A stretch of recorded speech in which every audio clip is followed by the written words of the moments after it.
When people say to me that this little show we do, and I think sometimes that guys like you look at our show and say, and this is not asking your comment, saying, what do they think they're doing? That people just want to listen to people talk, you know, rather than go for a laugh? Oh, that we say this about exactly. you guys? You know what I'm saying? No, I say, oh, God, if only I could just talk to people and not go for a laugh.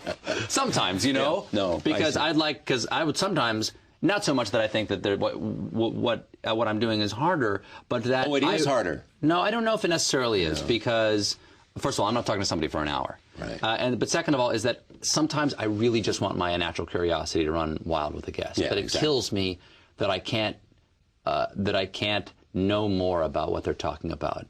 Because you have to go for the laugh. Create the laugh. Yeah, I'm there to be funny. And sometimes I really just want to talk about the Human Genome Project. Yeah. Yeah, I have them somehow. I mean, the reason I get over the fact that I think you guys would look at us and say, what do they think, that everybody wants to watch just people talking, not going for a joke? It is the notion that eavesdropping on conversation is not a bad thing, is a fun thing to do. Well, listen, I watch this show. I watch the real news. Right. I rely on it. You said a most amazing thing. When you met O'Reilly, yeah, I love this because I think about this too. Yeah. When you met O'Reilly at the Time 100, yeah, you said, Jesus, take me, I'm ready to go. This is it. I've peaked. Jesus. Well, it wasn't just that I met him. Yeah. It was that he liked it, or that he watched my show. Yeah. He told me, he gave me some advice about the show. He says he is research for your show. That's what he says. He is research for my show. I mean, I don't watch O'Reilly. Yeah. But I certainly, Sean Hannity, Aaron Brown, Anderson Cooper.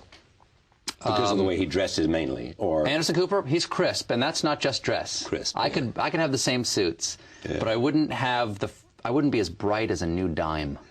Do you know the way he is? Yes. You know, in the middle of a war zone, just like spit and polish. You know? Yes, exactly. And no one's ever made Squalor. He doesn't have a suit on to do it. Good. He just has it. Yeah, exactly. Yeah. And also Stone Phillips, Geraldo Rivera, all those guys. I should give a royalty check to, but.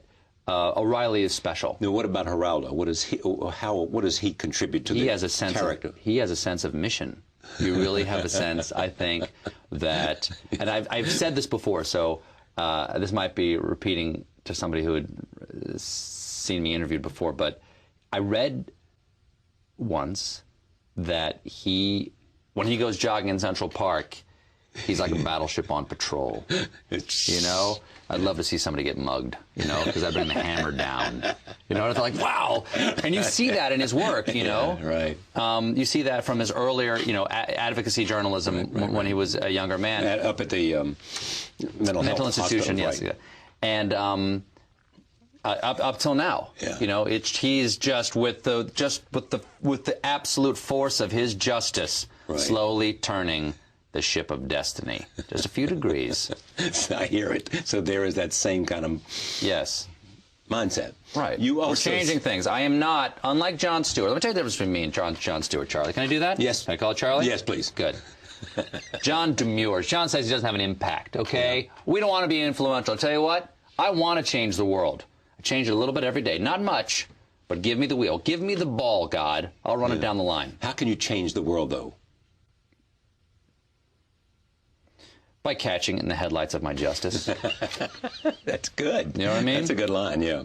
Mm-hmm. Thank you. But I remind you of what Peter Cook said, and I only know this because of you. Okay. Cabaret satire had never been better than it was in the Weimar. Pre-Weimar, yes, Weimar Republic, before Hitler, and it just stopped Hitler in his tracks. Exactly. As Peter Cook said. I never forget that. It shows you the impact of comedy. Right. Well, I mean, I would say in the lead up to the Iraq War, the Daily Show was highly dubious of the idea. Yes, it didn't seem to stop it, did it? Didn't seem to stop it. I mean, not that it was trying to stop it, but that's just it. If you're going for the joke, and if you're going to be successful at all in comedy, you have to go for what's funny. You can't be disappointed if you actually don't change things, because it can't have been your intention. It's great to have you here. Oh, it's nice to be here. Thank you so much. Stephen Colbert of the Colbert Report on Comedy Central following The Daily Show, where he spent 5 years as a fake newsman.